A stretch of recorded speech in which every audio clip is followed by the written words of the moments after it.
సీతమ్మ గారు, సీతమ్మ గారు, నోకాలమ్మ గుడికి వెళ్ళొచ్చాను. ఇదిగోనమ్మ ప్రసాదం.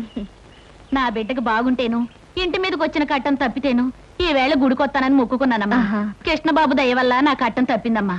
అదేమిటి, నిన్న ఉదయం సింహాచలం మా ఇంటికి వచ్చి కష్టం చెప్పుకుంటే 500 నేనిచ్చానే. ఎంత పని చేశారమ్మా? ఆ సన్నాసుడి మాటలు నమ్మి వాడి చేతిలో డబ్బులు పెట్టారా? వాడు వాడి పక్కనున్న ఆ పకీరేదవా మీ దగ్గర నుంచి తెచ్చుకున్న డబ్బుతో రోజంతా తాగుతూనే ఉన్నారమ్మా. అయితే మీకు డబ్బిచ్చి సహాయం చేసింది కృష్ణబాబే అన్నమాట? అవునమ్మా, కృష్ణబాబు 500 ఇచ్చి సహాయం చేయబట్టే కట్టంలోంచి గట్టెక్కానమ్మా నేను.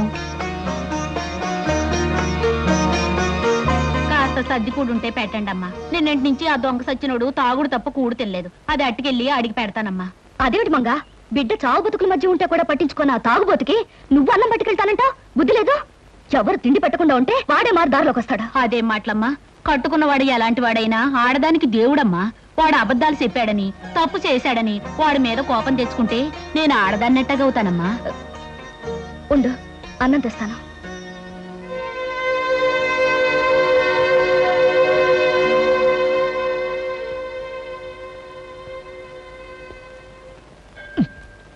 తీసుకో లక్ష్మి. ప్రతి శుక్రవారం సినిమా రిలీజ్ లాగా నువ్వు గుడి వంగతో రావటం, మన ఇద్దరం కలుసుకోవడం, నేను కొబ్బరికాయ ముక్క ఇలా తింటాం నాకు చాలా నచ్చిన ప్రోగ్రామ్ అనుకో. ఎంతకాలం ఇలా గుళ్ళోను బళ్ళోను కలుసుకోవడం? తొందరగా పెళ్లి చేసుకుంటే పోతుందిగా. నువ్వు చెప్పింది కరెక్టే అనుకో, కానీ చూడు, హిట్ ఫిల్మ్ లా మన ఇద్దరం గాఢంగా ప్రేమించుకుంటున్నాం. జాక్ పాట్ సూపర్ హిట్ లా మన ఇద్దరం పెళ్లి చేసుకుంటాం.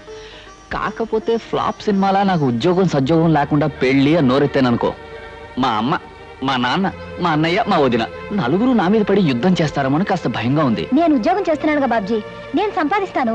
మన ఖర్చులకి నా జీతం సరిపోతుందిగా.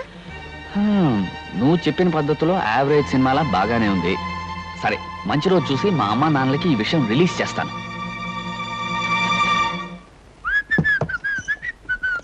ఏవయ్యా బాబ్జీ, ఇలారా. ఏంటొదినా? కూరలు తరిగి పెట్టు, నాకు వేరే పనుంది.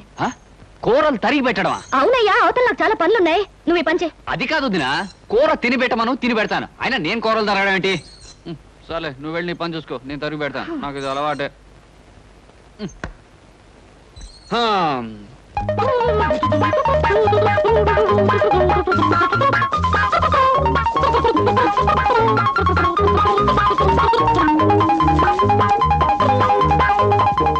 అమ్మయ్యా. వదినా, వదినా, ఈ పని అయిపోయింది. ఇదిగోనయ్యా బాబ్జీ, ఆరిన బట్టలు తీసుకొచ్చాను, చక్కగా మడతపెట్టు. ఇదేమిటి వాడు ఇన్ని పనులు పురమాయిస్తోంది? పొద్దున్న లేస్తూ ఎవరి మొహం చూశానో ఏమిటో. కానీ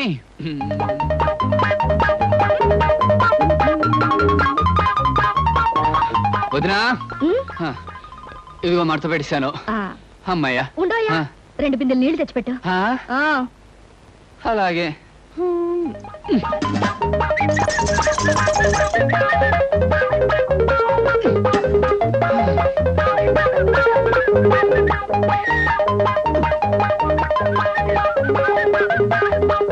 అమ్మయ్యా. వదినా, అదిగో బిందులతో నీళ్లు పెట్టేశాను. ఇంకేమైనా పని ఉంటే చెప్పు.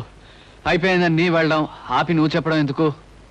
అన్ని పనులు చాలా చక్కగా చేసావు. Very good. నువ్వు ఒక మంచి హౌస్ హస్బెండ్ అవుతావు. హౌస్ హస్బెండా? అదేమిటి? ఇంటి పట్టు నుండి పని చేసుకునే ఇల్లాల్ని హౌస్ వైఫ్ అంటారు. అలాగే ఇంటి దగ్గర నుండి పని చేసుకునే మగవాణ్ణి హౌస్ హస్బెండ్ అంటారు. ఏమిటో నువ్వు చెప్పేది నాకేం అర్థం కావట్లేదు. ఇంకా అర్థం కాలేదా? నువ్వు ప్రేమించి పెళ్లాడాలనుకున్న అమ్మాయి ఉద్యోగం చేస్తుంది.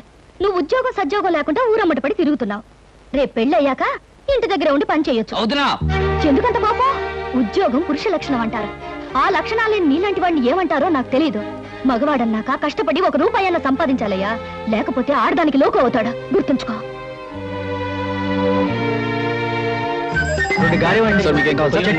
ఒక్క నిమిషం, ఒక్క నిమిషం.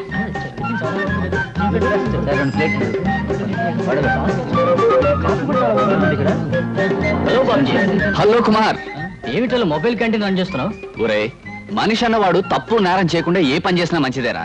నీకేం కావాలో చెప్పు, ఫ్రీగా ఇస్తాను. సార్ మీకు 10 పైసలు కదా. ఇవ్వండి, అక్కడ చట్నీ కూడా వేయండి.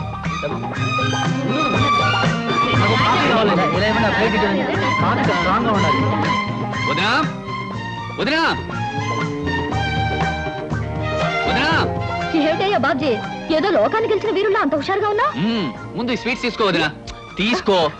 తన కాళ్ళ మీద తాను నిలబడి తన కష్టంతో సంపాదించింది రూపాయన మనిషికి ప్రపంచాన్ని గెలిచినంత ఆనందంగా ఉంటుంది వదిన.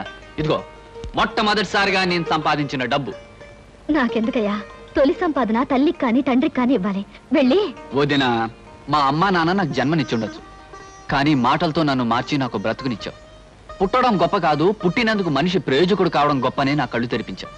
అందుకే మా అమ్మా నాన్నల కంటే నువ్వే నాకు ఎక్కువ. ప్రతిరోజు దండం పెట్టుకుని పూజించవలసిన దైవం నువ్వే గనక నా మొదటి సంపాదన నీకిస్తున్నా. తీసుకోవద్దునా? మీ అమ్మా నాన్నల కంటే నన్ను ఎక్కువ అంటున్నావు అంటే నీ పెళ్లి బాధ్యత నా మీద వేసుకోవడం తప్పదంటావు, అంతేనా? ప్రయోజకుడు అయ్యావు, ఇక పెళ్లి చేసుకోవడంలో తప్పులేదు. మీ అన్నయ్య మీ అమ్మా నాన్నలతో త్వరలో మాట్లాడి నువ్వు కోరుకున్న అమ్మాయినిచ్చే పెళ్లి జరిపిస్తా, సరేనా? థ్యాంక్ యూ వదిన.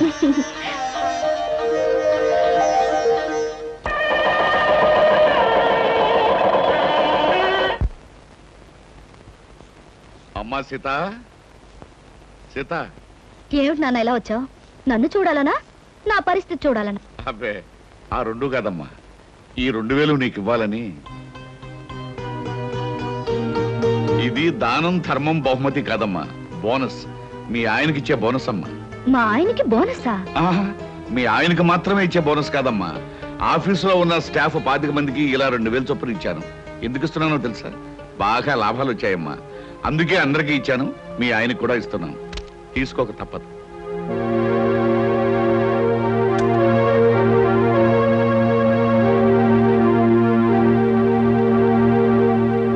తీసుకోండి. ఏమిటమ్మా ఇది? నాకు పెళ్ళై కాపురాన్ని కడితే 7 కొండల వాడికి 2001 రూపాయి హుండీలో వేస్తానని మొక్కుకున్నాను. ఆ చేత్తో నీ డబ్బు తీసుకెళ్లి దేవుడికి పంపించండి. అమ్మా సీత, అది కాదమ్మా. నాకు తెలుసునన్నా, ఈ కుటుంబం కోసం నువ్వు డబ్బిస్తే నేను పుచ్చుకోనని బోనస్ పేరుతో ఇవ్వబోయా. ఒక్క విషయం గుర్తుంచుకో, పంతానికి పట్టుదలకి నీ కూతురికి పెట్టింది పేరు. పైసా కూడా నీ నుంచి కుటుంబానికి అందడానికి వీల్లేదు. అర్థమైందనుకుంటాను. అర్థమైందమ్మా. బుద్ధొచ్చేట్టు నువ్వు చెప్పాక అర్థం కాకుండా ఎలా ఉంటుందమ్మా? బాగా అర్థమైంది.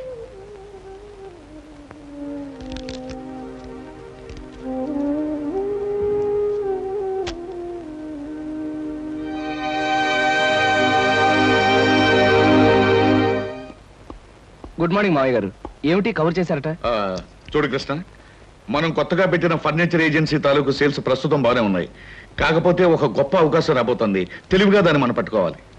అవకాశం అనేది కనిపించాలే గాని దాన్ని పట్టుకోకుండా వదలంగా అంకుల్. ఏమిటది? గవర్నమెంట్ హై స్కూల్స్ కి చైర్స్ టేబుల్స్ సప్లై చేయడానికి టెండర్స్ పెట్టుకోవడానికి కంపెనీలకు అవకాశం ఇచ్చారు. ఆ టెండర్ మందైతే ఖచ్చితంగా 5 లక్షలు, తప్పితే 10 లక్షలు ఆమొస్తుంది. అయితే తప్పకుండా ఆ టెండర్ మనదయ్యేటట్టు చేద్దాం. కాకపోతే ఈ టెండర్ కోసం చాలా కంపెనీలు ప్రయత్నం చేస్తున్నాయి. వాళ్ళందరికంటే తక్కువ కొటేషన్ తో మనం టెండర్ పెట్టాలి. ఇదిగో నేను అనుకుంటున్న ఫిగర్. Very good uncle. ఈ 10 లక్షల రూపాయల టెండర్ మందే అవుతుంది. ఈ కొటేషన్ నీకు నాకు తప్ప మరెవ్వరికి తెలియటానికి వెళ్ళలేదు. ఎవరికైనా తెలిస్తే తక్కువ పెట్టి ఈ టెండర్ కొట్టేయడానికి ప్రయత్నిస్తారు. అందుచేత ఎవ్వరికి తెలియకూడదు, ఆఖరికి అమ్మాయి సీత కూడా. అలాగే uncle. Hello, Mahalakshmi agencies proprietor Gopalarao speaking. ఏంటి, ధనలక్ష్మి ఏజెన్సీ వాళ్ళు కూడా టెండర్ వదులుతున్నారా? కొటేషన్ ఎంత? బా, నువ్వు చెప్పినట్టు రహస్యం బయటకు పక్కనివ్వలేవయ్యా. ఎంతో చెప్పు, నేను ఎంత కొటేషన్ ప్లేస్ చేయాలో నాకు తెలుస్తుంది. ఎంత? 10 లక్షల. ఆల్ రైట్, మిగతా విషయాలు నేను చూసుకుంటాను.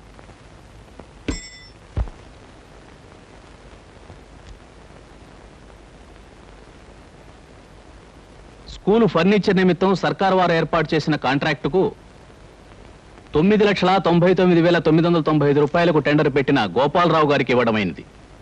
Don't talk mister Krishna. మన వ్యాపారానికి ఒక బంగారపు అవకాశమైన ఆ ఫర్నిచర్ టెండర్ ఆ గోపాలరావు ఏజెన్సీ చేజిక్కుందంటే it's an insult and defeat for us. నిజమే అంకుల్. మనం పెట్టిన కొటేషన్ కన్నా ఖచ్చితంగా 5 రూపాయలు తక్కువ కొటేషన్ ఇచ్చి ఆ గోపాలరావు ఈ టెండర్ ఎలా పట్టాడు నాకు అర్థం కావట్లేదు. అర్థం కావడానికి ఏముంది? మనం ఎంత అమౌంట్ కోట్ చేసి టెండర్ పెట్టామో అది గోపాలరావు తెలుసుకుని అందుకు 5 రూపాయల అమౌంట్ తక్కువ కోట్ చేసి టెండర్ కొట్టేశాడు. కానీ మనం ఎంతకు పెట్టామో అతనికి ఎలా తెలుసుంటుంది? చిన్న ఇంటి వాసాలు లెక్క పెట్టేవాళ్ళు, నమ్మిన మనుషులు వెన్నుపోటు పొడిచేవాళ్ళు ఆఫీస్లో ఉన్నప్పుడు తెలుసుకోవడానికి గోపాలరావుకి ఇది పెద్ద కష్టమైన పని ఏం కాదు. అంకుల్, ఏమిటి అలా మాట్లాడుతున్నారు? ఏమిటి మీ ఉద్దేశం? ఇంకా సూటిగా చెప్పంటావా? మన కొటేషన్ విషయం నువ్వే అతనికి తెలియజేసి ఉంటావు. అంకుల్, ఎస్, ఎంత డబ్బు టెండర్ పెట్టామో నీకు నాకు తప్ప మరొకరు ఎవరికి తెలియదు. ప్రొపరేటర్ నేను కనుక అవతల పార్టీకి ఎలాగో చెప్పను. ఇకపోతే మిగిలింది నువ్వు. నీ వల్ల అతనికి తెలిసి ఉండాలి. అంకుల్, ఈ కంపెనీ నాదే. ఇది బాగుండాలని వీధి వీధి తిరిగి ఈ కంపెనీ ఇంత అవడానికి కారకుండైన వాడిని నేను ఈ కంపెనీకి అన్యాయం చేశానంటారా? నమ్మకాన్ని విశ్వాసాన్ని కూడా డబ్బు కమ్ముకునే రోజులవి. ఆ గోపాలరావు నీకు లక్షలు ఇస్తానో లేకపోతే తన కంపెనీలో వాటా ఇస్తానో ఆశ పెట్టుంటాడు. దాంతో నువ్వు నన్నే మోసం చేయడానికి సిద్ధపడ్డా. తప్పు చేయకుండా నిప్పులాగా బ్రతకాలనుకుంటున్నా నన్ను నీతి లేనివాడు మోసగాడు అంటున్న మనిషి మీరు కాక మరొకరు అయినట్టయితే నేనేం చేసేవాడో నాకే తెలియదు. గుప్పెడు మెతుకులు తిన్నా కష్టార్జితంతో సంపాదించానే గాని మరొకరిని మోసం చేసి సంపాదించలేదు. అలాంటి నన్ను అనుమానించి అవమానిస్తున్న మీ దగ్గర ఇంకా నేను పనిచేస్తే నాకు సిగ్గు, లజ్జ, నీతి, నిజాయితీ లేనట్టే లెక్క. అందుకే ఈ క్షణంలోనే రిజైన్ చేస్తున్నాను.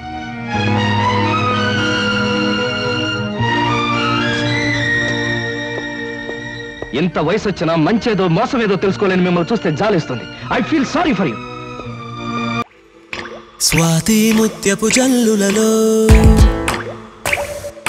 శ్రావణ మేఘపు జావళిలో